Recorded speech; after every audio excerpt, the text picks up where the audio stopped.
Welcome to the Security Cocktail Hour. I'm Joe Patty. I'm not Joe Patty. I'm Adam Roth. That's right. How are things today, Adam? Really good. Couple of deer walking out front, some wild turkeys, some fox, some sheep. It's all good. But it's really weird. They're walking two by two, and they're walking back towards this big structure. It looks like an arc. Really? Well, either we're in big trouble soon, or you need to see a professional. One or the other. I don't know. It's probably both, but I would lean on the second one. Well, yeah. Okay. Well. Speaking of the end of the world, it seems like lately it feels like the end of the world. This seems to be the year again of more data breaches. They keep getting bigger and badder. You know what I mean?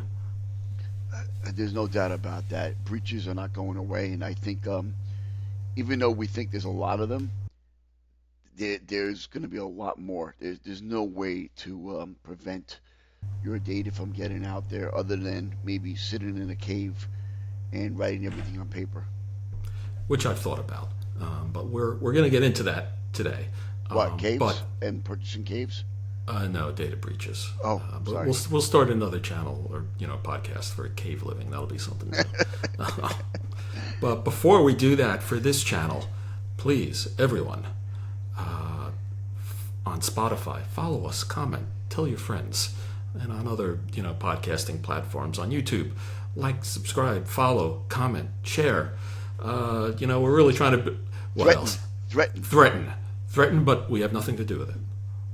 When I Just say don't threaten, bring I'm us not into saying it. bodily harm. Just tell people if they don't follow the podcast, you're no longer going to talk to them. That's right. They don't follow the podcast. The Earth is going to get deluged, and we'll all die. That's it. That'll be a good one. But no, please. We are seriously trying to build up our audience here in the channel, and that really helps quite a bit. If anybody can prove to me they got 100 followers, either on LinkedIn or YouTube, we'll get you a custom-made Security Cocktail Hour cave shirt. Cave shirt. Yeah, it will be like a cave, and there'll be you writing on a tablet, and Oh, like shit. that. Yeah, and we'll make it custom just for you. I'll have Oh, I somebody thought. draw it out.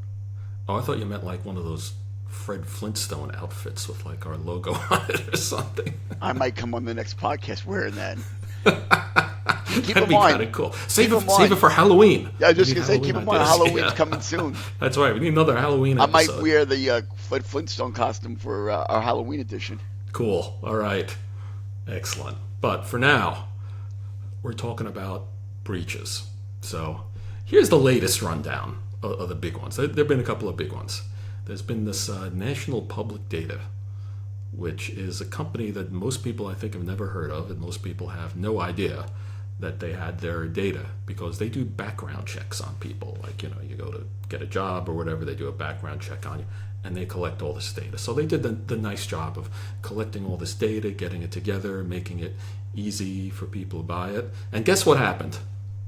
Um, Somebody picked it up at a store like Five Below. More or less. Yeah. They it's out there. Now it's out there, and now the bad guys have it all conveniently packaged up for them. You know? Yeah, I mean that's really it, right? Your data is always out there. It's somewhere. Someone somewhere has gotten breached, and even that data that's on the dark web, you don't know about it until you know about it. And what I mean by that is, people go out there to scour the dark web. There's threat intelligence services that scour for people's data when they're hired to do it. That usually they call it an RFI, right? And an RFI is request for information. So a company might say, "Hey, is my data out there?" And then all of a sudden they come across this data. I'm like, "Oh wow, this is bigger than we thought. Your data is contained with everybody else's data." So there's plenty of data on the dark web that doesn't ever hit the news until it's really big.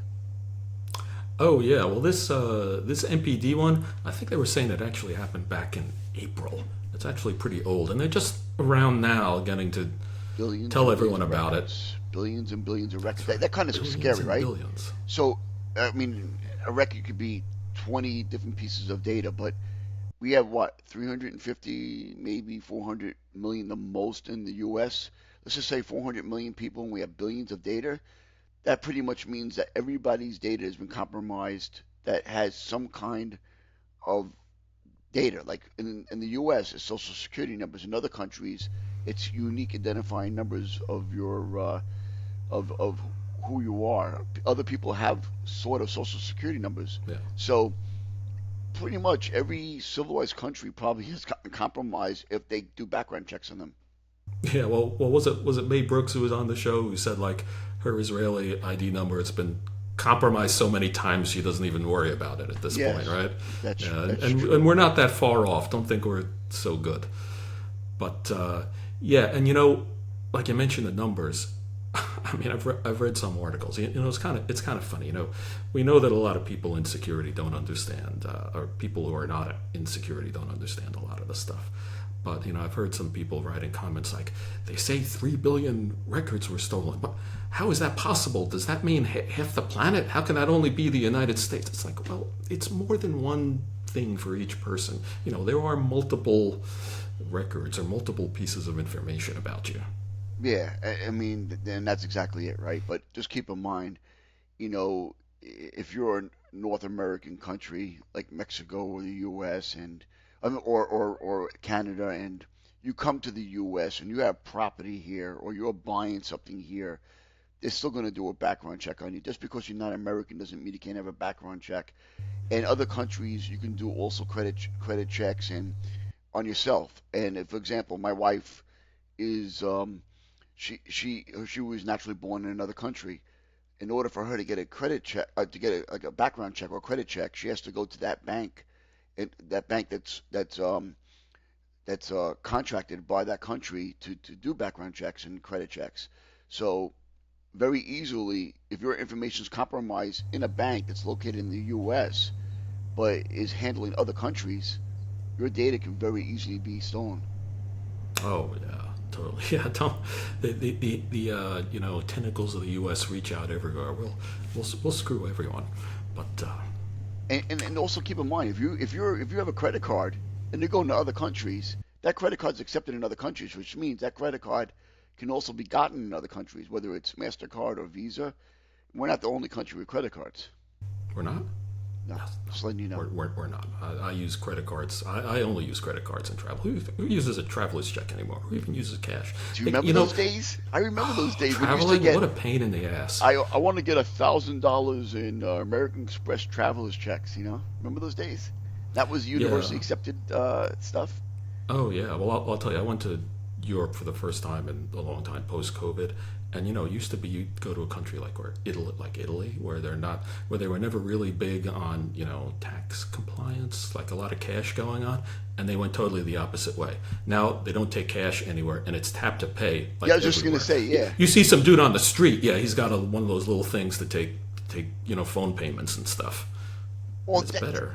when I was traveling, and I know we have to get back to the breaches, but when I was traveling to other countries building out data centers, it was so weird because it's not accepted in other countries to take your credit card and give it to the person, let them walk away and swipe it. They bring the credit card machine to your Yeah, table yeah, they got and they that. I like swipe it that. for you. So it's tap to pay even on the cell phones. It's so easy these days. But you don't know if you're tapping to pay for your meal or you're just purchased a wedding dress for the guy's daughter that's getting married next week. Well, it is good to check, and you got to look at your stuff. But we'll get into that and protecting yourself.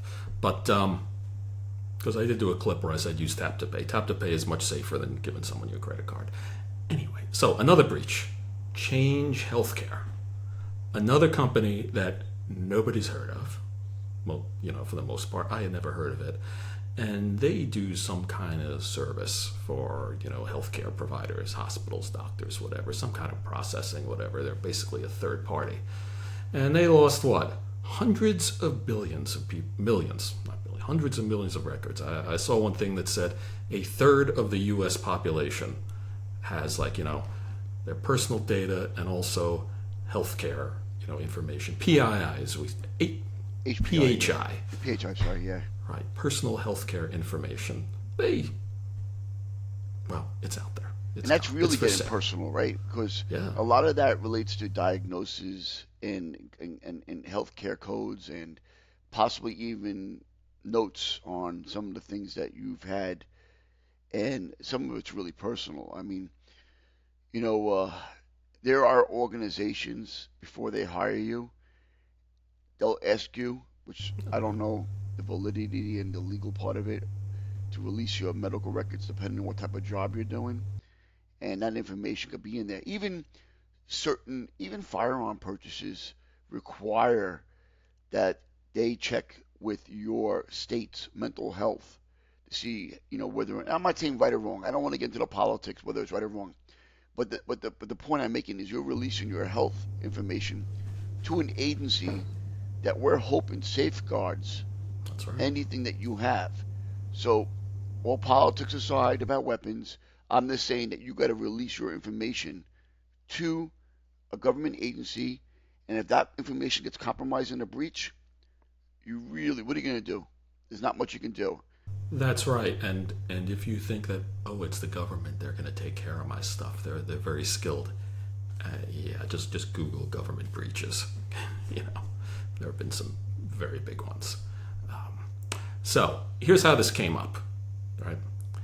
I was on a social media site. It's actually and it shows you that this stuff is getting into, like, the mainstream. Obviously there are news stories, but people are talking about it. So I'm on this site. It's nextdoor.com. You ever use that one? Yes, I have, and it's funny. It's people who are on there. The dark web stole all my information. Well, I also find it funny because, it goes to show you how it's getting, because, like, it's usually people looking for a plumber or someone to, like, redo their driveway or something. And now people are talking about the dark web. People are posting about this stuff, and I'm like, hey, you people are all civilians. What do you know about this stuff? Just kidding. So, Well, it's like I don't want to be obnoxious and arrogant and say it's just kind of funny. And what I mean by that is just because you and I might be a drop more knowledgeable than others, it doesn't mean that we're going to belittle what people say. But I guess what we're getting at is even though there's a legitimate concern, people don't understand what's really happening. And it's kind of our job, I feel like, to educate people about this is what's really happening. It's comical, but because it's almost saying, do you know? I'm going to make an analogy. Do you know that the sun tried to break into my house because I saw it shining through my window? That's how we see it. That's how we perceive it. And I know that sounds a little bit condescending, but we just want people to know what really kind of happened. And we're not even the experts at it. We're reading a lot of it, but we understand a little bit more because we're in that field. yeah, well, we actually, this is our business, Adam. You can say we understand it. It's okay. You Yes. don't have to be too humble. Yeah, it's like the way I look at it, it's like when I'm hearing these things about, reading this stuff about security that, non-security people are talking about. I've said it to my friends too. I got two friends who are accountants who, like, start talking about some accounting or some tax law. And I'm like, is this what I sound like when I talk to you about Yes, computer exactly, stuff? Because right? I have no idea what you're talking about. Yeah, so anyway, you're right. I think it is our job. It is our mission. And, actually, part of the show is to explain stuff to people, how the world really works. So I jump into this one thread where, we got this thread, people are talking about the breach. It's very cool, and it's interesting to see what's getting to people, what they're hearing about. And someone says, why can't they just hire some engineers who know what the hell they're doing, or who are good or whatever? And so I very delicately get into this discussion, and I say, look, I don't want to say, like, it's not that simple, but I say, look, you need to be looking more at the top, at the leadership, and not at the engineers. I said it is knowing how things work. It is highly likely that there are a lot of people in the technical areas, in IT and security, and in their risk shop and whatever, who knew that there are issues and knew that there are issues leading to this. And, maybe they didn't, maybe they weren't listened to. Probably some decisions were made not to do it. But also, what I find interesting, where we can contribute something, is, people say, like, oh, how could they make this mistake? Or how could they miss this? And it's like, well, you can always trace these breaches to, one or more, usually more than one, technical thing. like the MPD breach or the change management breach was there was a remote access system that was on the internet that only had a username and password. It didn't have multi-factor authentication like it should. But how did it get like that? And how did someone miss it? That is the interesting part. That's the part that's tough. Let me say this, Joe, right? I mean, I'm on a lot of those sides, right? And when I mean a lot of those sides, I'm also a physical security guy. I'm a network security guy. I'm a cybersecurity guy. And my house has cameras. My house has an alarm. My house even has sensors when you come near the house. It doesn't mean that my house can't get broken into. And, it's like saying, That's what the machine guns are for, the robots, right? yes, well, those have been deployed as of last week. But the problem is that the AI might not be up to speed. It might just kill a small little dog. I don't know. I'm joking. Yeah. But what I'm getting at is, so you have a house, you put an alarm in, you put in cameras, and then that's like saying when somebody broke in, why didn't they design my house better?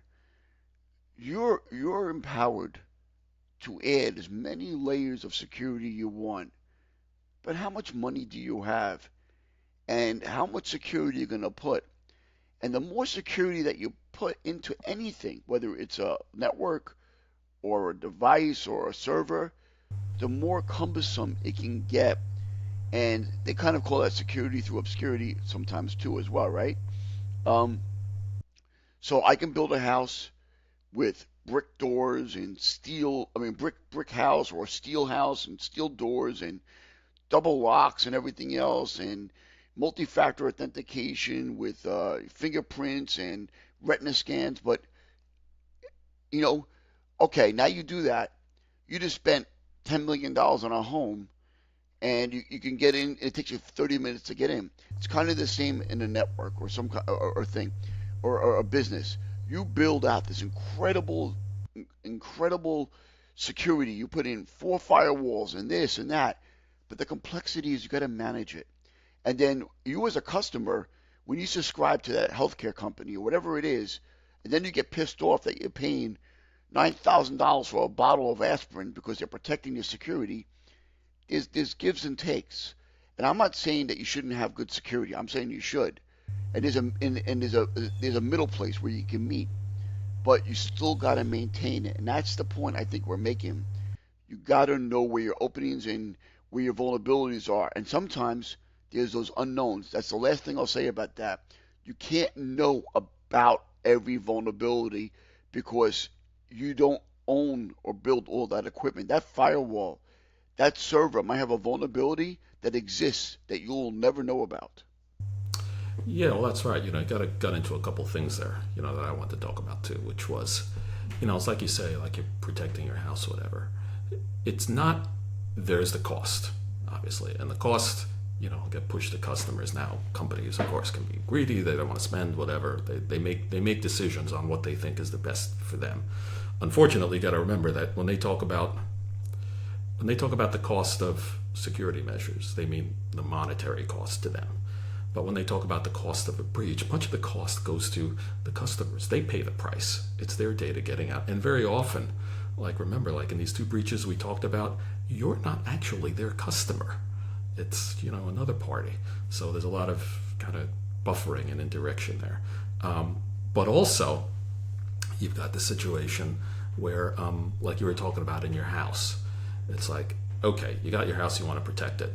If you're in an apartment in New York in the 70s, I remember when I was a kid, you'd see those shows where everyone's apartment door had 8 locks on it. That was all crazy, The cross right? bars and everything else. You turn it, all that crazy stuff. Yeah. Now, to put that in your house, say in the suburbs or in a rural area or in another setting, you might say, yes, it will protect the house, and yes, and it will protect you even from the unlikely case, but for that unlikely case, think of all the, the inconvenience and the time you have to spend every time you want to answer the door or every time you're going out dealing with all those locks. And in business, the equivalent of that is time, and time is money, and people. And it means people are spending time doing that, instead of making money, and it can actually slow down the business. That's why a lot of people in businesses and in work, I mean, think about it. They hate the security people because they make their jobs harder, and that's exactly the push and pull that you get that leads to some of these things. So I know somebody who came to me the other day and said to me, "Hey, Adam, I know you're in cybersecurity. I need to protect my data and do file sharing, but I want to be able to do government contracts. Do I build a server and put a server in?" I said, "Oh my God." I said, "Yeah, you could build a server and then you could put a firewall in and you can do all this, but the cost is going to be the tens of thousands of dollars and then somebody has to maintain that. So what's the alternative? You put your stuff in the cloud, but you don't always have control over everything in the cloud. So while you might have access to your data within maybe a container, there's a bigger part to it. You don't control the server or that it sits on that virtual server, and you don't control the firewalls on the larger level. So while you might protect your own container, your own little device or part of it, everything else, whether it's Amazon or Google or Microsoft Azure, you can't control all of it. And sometimes if the people that are managing the bigger part of it do make a mistake, there's no control over it. So you're doing risk versus reward. Put your stuff in the cloud. It's cheaper for you, and you'll be able to maintain your part of it, but you can't control everything. Well, that's the thing. The cloud discussion is interesting. A while ago, when the cloud was a bit newer, people would say like, is the cloud more secure than running something yourself and securing it? Is it more secure to put your stuff out in Dropbox or to run your own server at home? And I used to say, well, it depends on how good you are at security. Are you better than them? But it's a bit more than that because the first thing is you don't know how good they are because you can never really find out. Even companies, when we do we do audits and we do assessments before you do business with someone, you still really don't get a lot of information that's really going to tell you. But also, running the stuff yourself is expensive, and very often the companies don't have the knowledge and they have to hire security people, which is expensive, and security software, which is very expensive. So you tend to put it out and trust someone else. But then you see, like what happened with Microsoft and their cloud, popped big time. And you say, how does that happen? Well, it's very complicated. Security is hard. It's very complicated, and it's very expensive, even for Microsoft, that is one of the biggest companies in the world. They still, they could do it. They could make it impenetrable, but it would be something that no one could afford and that no one would want to use. I'll give you another example. Let's talk about physical security. We get probably thousands to millions, depending on where you are, of containers within the U.S. government a year from outside this country. We don't have the ability to check every single container. We have some tools in place to check for nuclear material and other things, and sniffing dogs and random checks and things that are profiled. But that's kind of the way it is with cybersecurity. We have to let from the top down make sure those people, those management, are checking the other managers that are checking the people that are doing the changes. There is no way to validate every single change that's done that make sure it's correct. And sometimes things do slip. Sometimes people and usually smaller companies have less resources, and it's led by one person, and that one person is probably um, inundated and overwhelmed to a point where it just gets so cumbersome. Medium and larger size companies have multiple checks in place. They have change control, and even those change controls, somebody can still make a mistake. It's not like somebody goes back and says, "Let me validate that change." What they're validating that is that change seems accurate and they sign off on it, it doesn't mean they go back and check it. That's why Very often it companies, doesn't mean that, yeah. yeah, and that's why companies hire other people, third parties, to audit their stuff, to give documents to their customers saying, we were audited by a third party independent and they say this is good. But most likely there's some medium and high and high level things that are found that have to be fixed. Yeah. Um, Well, the scale of things is very important that you hit on, and that's something that I always like to tell people about. You know, like with the Change Healthcare thing, they go, okay, there was this system that's for remote access, and it very obviously had something that wasn't right. That anyone who saw it should have said, something should be done about this. Well, it's possible that they saw it and they said, you know what, we don't want to fix it. We want to accept the risk of it for whatever reason. Ends up they got bitten by it. But it's also very possible that, you know, we're looking at this kind of from one direction, from the direction of there was this one problem. How did someone miss it? But the people who are doing the defending and doing the management of it are looking at thousands of things. And, you know, you mentioned the small businesses, the big enterprises.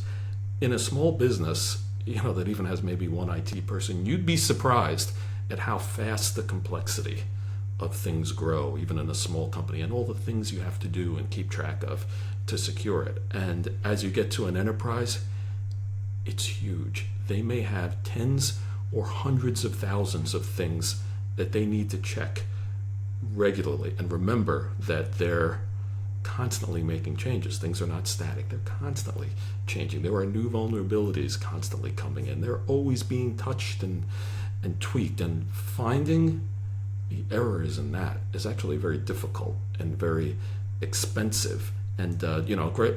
And then there's also the alerts. Sometimes, I mean, like with Target, when they had that big data breach, they said, oh, how could, they got an alert. How did they miss it? The answer is actually ridiculously simple.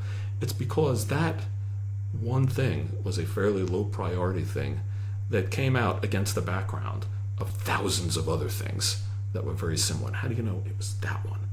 I mean, that is the hard part. Well, and yeah, that's attribution and knowing where the single point or multiple points of failure. But for those out there, like let's make believe. Let's do a scenario. You go to your CPA and you have your taxes done every year. So it's a nice little small office, 10 to 20 people. That person has to be able to store their stuff on something. They're most likely using Gmail or Yahoo, even though they might have their own website. But let's say you're Gmail or some commercial service. That's basically the same thing. Yeah. So you're sending your taxes via Gmail. They walk away from their computer. They they're opening their Gmail from their home computer. They turned around and their kid's using the same computer. Kid goes on this website, goes to download a brand new game. That brand new game was great. They downloaded it from a site. They might even want to not buy the game, and they downloaded it from a torrent site. They open the game. The game creates a back door. That back door allows a hacker to come in. They get the password and username by capturing the password and username from memory. Now they have access to all your taxes. It's really that simple. On the enterprise locations, we have so many different checks in places. We have proxies in place. We have firewalls. We have things that check your mail for exfiltration of data. But guess what? Every single one of those can be defeated very easily. So what do? We use something called a SIM, or Security Information Event Management, which literally pieces all these different tools together and creates these rules. If they do this and that and this and then that and then this and then that, then raise a flag. And even that is so complicated because you got to get somebody to constantly monitor all these alerts, and then you get alert fatigue. Then you got to tune them out. Okay, we don't want to get these alerts anymore because it's just too much. We can't do it. So then somebody gets through another alert that you tuned out. Yeah, and the thing that's important is to say that, like you're saying, oh, when you have the security systems in, they have to be monitored. Someone can still get through. Okay, it's possible to get through them even if they're working correctly and they're set up right and no one made a mistake with it. But people make mistakes, and so it may not be optimal. And, again, getting to the scale of things, talking about the cloud, and I'm going to pick on Microsoft again, not only because I've worked with Microsoft a lot recently. Um, when setting something up with them, when you're doing the very high level enterprise, big company stuff, when you're using their cloud, they have a lot of security. They have a lot of stuff. It's actually very good. It works. It's cool. However, they have something like 2,500, 3,500 security settings, something like that. Uh, that's not easy to figure out, to make sure you've got all them right for what you need to do, and when you make a change, to make sure someone hasn't touched the right one or it hasn't affected something else. And remember, changes are going on all the time, and the systems are changing all the time because they're being upgraded, they're being changed. I mean, Microsoft, they act. I will pick on them because they're always changing the names of things, which is incredibly irritating. But and so we need systems that are designed just to check those systems, and then we need systems to check them.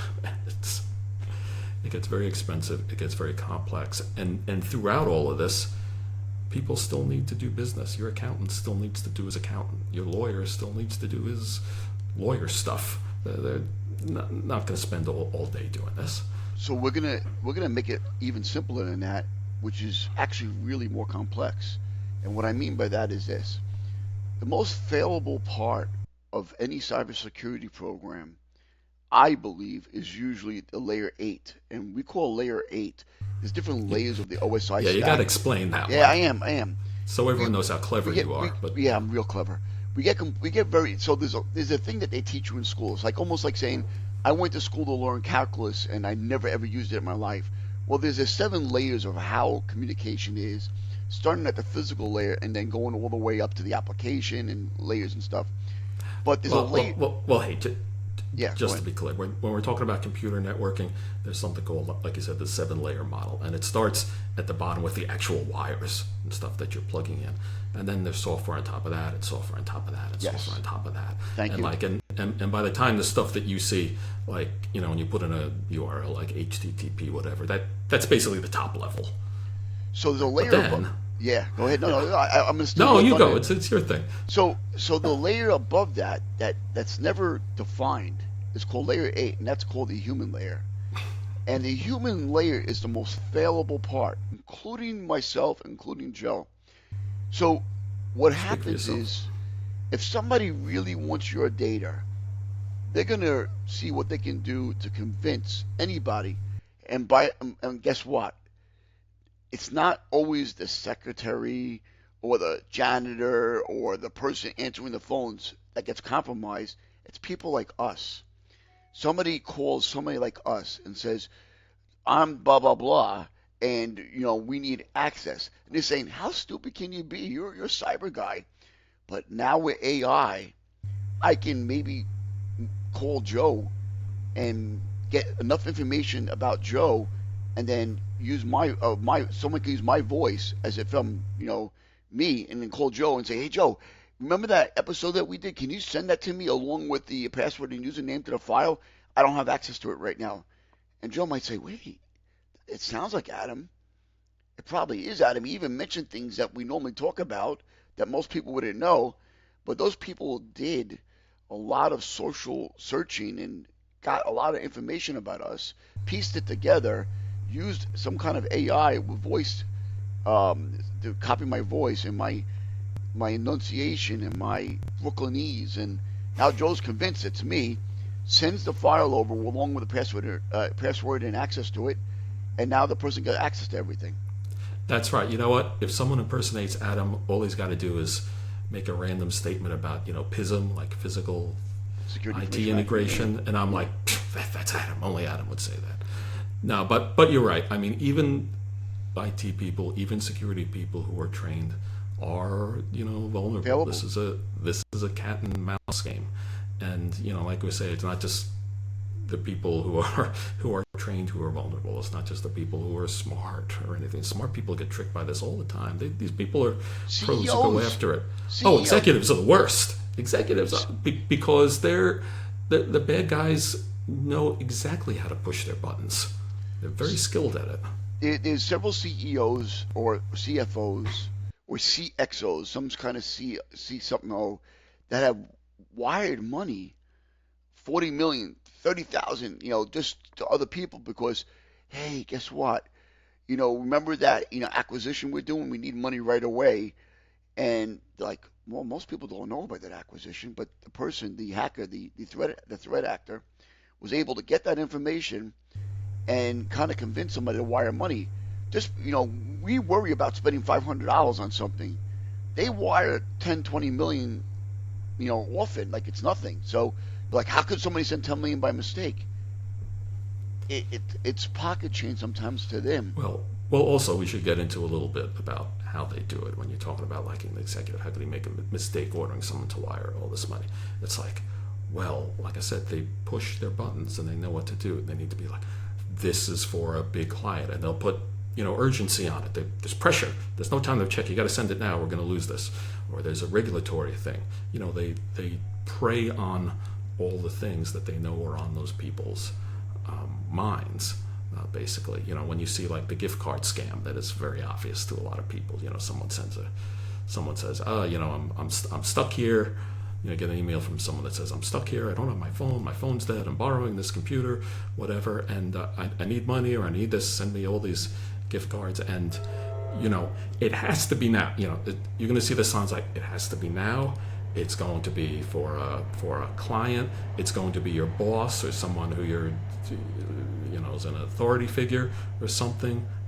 They know exactly how to do this stuff. And another thing is that, like we said, but we talked about the Change Healthcare, that it came in by a weakness that was in a system that shouldn't have been there, that could be exploited. But actually, most of these ransomware attacks, I know the stats. I think it's 70% or more actually come in through phishing, through people getting an email and clicking a link and opening an attachment. And most of these, that's where it starts. Despite all the controls we have, they can still get through them. And even all the training we do with people, say, don't click the link, don't open this. And it doesn't come in as somewhere, it used to come in as things like, oh, it's a little joke or something from a friend. But, now it's going to look like something official, like something that's important, like something that you're going to be in trouble if you don't deal with this, and it ends up being real. That's how they do it. And sometimes they also prey on your curiosity. So I turn around, I hack into Joe Patty's computer, or I get access to his email. I end up getting his password and username some way.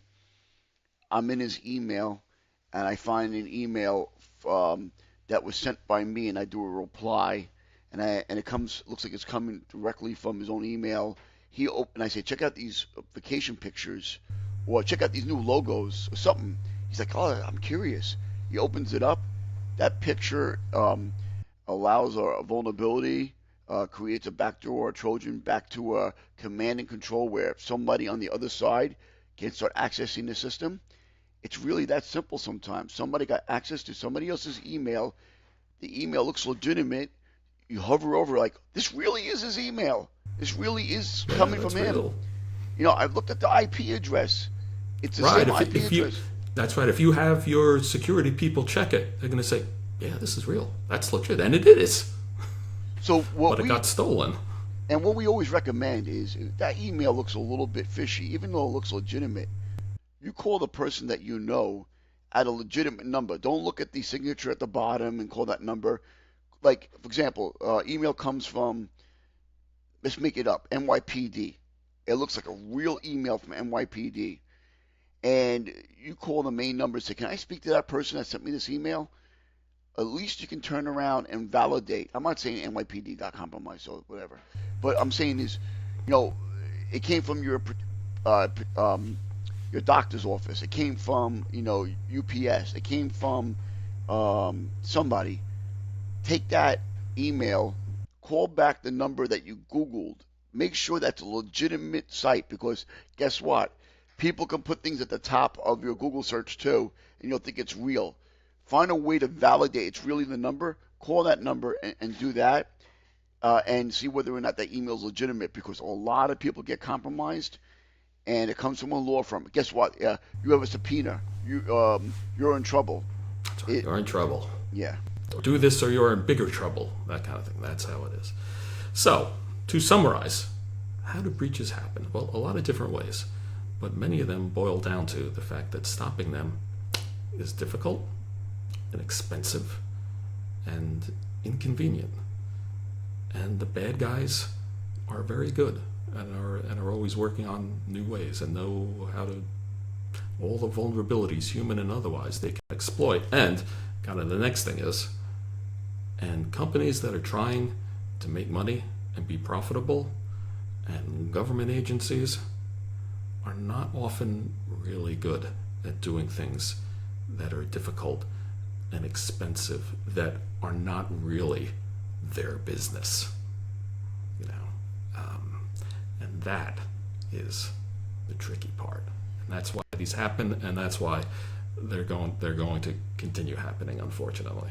I mean, I guess the good news is there are more laws in place that give a lot more penalties if you do get compromised or something of that nature. However, as you add more legislation and as you add more laws, you add a layer of complexity that you have to make sure that you're adhering to the law, which requires third-party outside consultants to make sure you're doing the right thing, which creates more cost, and that more cost gets Yeah. passed on to you.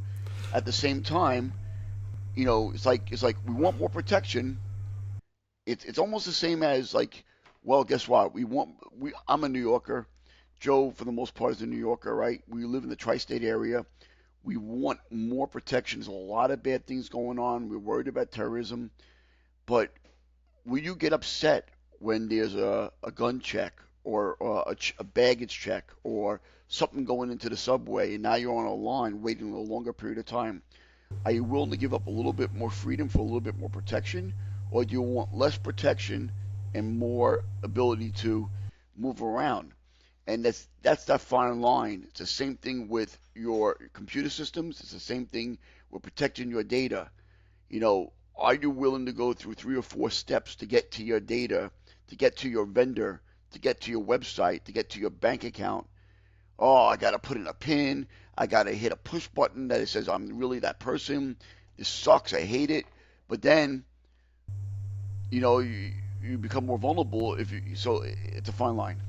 Right, and there are some other aspects to that too that are interesting to look at. The first is you talk about more laws, regulations. We call that compliance, showing that there are these things you have to do, and you're showing that you're doing it. Well, there's a phenomenon where you say, well, people are going to be scared, so they're going to get their improve their security. Not necessarily. Some places then will spend they'll put resources that might otherwise have gone into improving security into the compliance side, into showing that their security is okay. And also, when those regulations aren't good and aren't as appropriate or efficient for one business or one entity versus another, in order to satisfy the government and the regulations, they may spend money and put resources into stuff that's kind of a waste or that's inefficient, and then that means they're not dealing with the real risks and stuff. And the other thing is another thing, like Adam, you talked about checks and this and that and all, and TSA gets a bad name for this. There is also a concept called security theater, where people or organizations will spend. And I'm not going to pick on anyone in particular, but the phenomenon here is that a company spends something on a security measure that's very visible and even deliberately inconveniences people because it's visible. They see it, they say they care. But the truth is, it's not very effective. And that again takes resources away from putting in measures that are effective, but that are not as obvious to people and that they don't see. So, we get back to this is how do breaches happen? How do these things happen? It's a very complex situation. There's a lot that goes into it. It's not just about hiring the right people or spending enough money or doing whatever. There is a lot to it, and that's why it keeps happening, and it's going to keep happening for the foreseeable future. And it's if you look online, you'll see a lot of criticism about the way things are done, and it's funny. You'll read it, or get one level of criticism that says they could have done this, and they're right. And Oh then you'll get yeah. another, and then you'll get another level of criticism says you're wrong. They could have done this, and they're right. Wow, they're right, but they're both right. So the question is, a lot of it is opinions. Forget about. Let's put all money aside. Let's put all work aside. Let's put whatever it takes aside.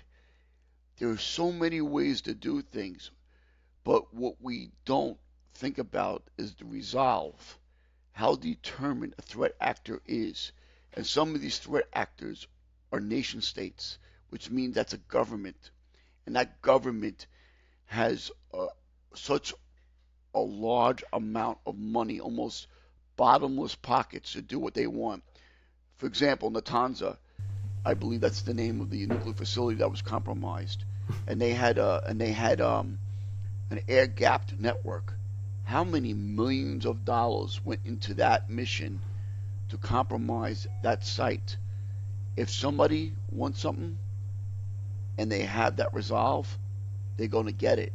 Yeah, and from the defender's perspective, you know, you say like, oh, they should have done this, they should have fixed it. Yeah, that's right. But you know what? There's kind of a saying that says that the bad guys only have to be right once and find one problem, but the good guys, the defenders, have to be right all the time. Because remember, the other thing, like I said, you say, oh, it's so obvious looking back that should have been fixed. Okay, that's right, and they missed it. But what about all the things? And then, well, why didn't they catch it? Well, maybe they were fixing a lot of other things, and maybe other things they thought were a higher priority. And like Adam said, some of these things boil down to opinion and risk decisions, because we know we can't do everything, so we try to do the most important stuff. And of course, the other piece to it is that this involves people are doing all these things, and that that this is the A team bringing their A game. To be fair, places do make mistakes, and not everyone is at that level of competence, and you got to deal with that too. These people are expensive. These systems are expensive, and that's the deal for now. I mean, like, look at a day in the life of a medium to large size enterprise. Every computer has vulnerabilities. So you have attorneys, you have accountants, whatever the firm is, and they're dealing with their customers, and they get a pop-up. Your system has to update in order to get the latest security patches so you're not vulnerable. So you got to find a time to do it, and you can't let it happen indefinitely. So you give the end user 12 hours to do it, let's say, and they're working 12 hours. So now they got to reboot in the middle of their whatever they're writing. They're doing somebody's taxes, or they're doing some rebuttal for court the next day, and they reboot. You've taken away 30 to 40 minutes of work, plus whatever they're writing they have to save, and they lose that train of thought. So that's just even a computer. And then think about the firewall changes, and then think about the proxy that the person has to get out to a certain site in order to recover certain documents in order to do their work. So now you have to have a security person open that portal, because normally that portal will be bad. You don't want exfiltration. You don't want data to be removed from your network. So you have to make sure that whoever you're letting out, you give them give them a certain amount of time, and then it's not automated. You got to shut it down, that access. There's millions of moving parts in any medium to large size company, whether it's vulnerabilities, whether it's URLs to a website, whether it's documents, whether it's PDFs. PDFs can be loaded, sent to somebody. They're like, oh, how did they know I needed that document? Because they were watching on the internet. This is the attorney working on this case. They get that email, they open it up, boom, trap door or back door. And that back door can go through a port that's normally used, like HTTPS. So you can't, there's no way to cover every single base, even if you have an unlimited amount of money. It's really daunting when you think about it. Okay, Adam, you're depressing me. we're heading for last call. Even though it's coffee, we're doing this in the morning. A little sambuca. Yeah, I'm ready to start drinking after this. But end on a positive note. What's your positive thought My about my this? positive note is that, like anything else, if you look at today's events, what's going on in the world, you just gotta make yourself happy. Concentrate on the good things. Don't worry about every single thing, but just be aware. It's almost like situational awareness. Whether you're walking down a block, whether you're surfing on the internet, whatever you're doing, just be more aware. Life Yeah, is great. We're living in a world where we can enjoy ourselves as well. I think you're right. When it comes to security, computer security and all these other things, the fact is, it is what it is, not what we want it to be. And we got to learn to deal with it without driving ourselves crazy. And we'll have to talk in the future about how it's like, okay, that's nice, but how do we protect ourselves if we get hurt? Well, there are, even in these scenarios, ways to protect yourself, and we'll get into that in a future episode. But for now, we are pretty much out of time. So, I, Adam, I just want what? to add one more thing. Okay. If you can get us a certain amount of followers, reach out to us. I will literally make you a caveman security cocktail hour shirt. All right. Okay. Adam has put the challenge out there. So, yes, please share the show. It really helps us.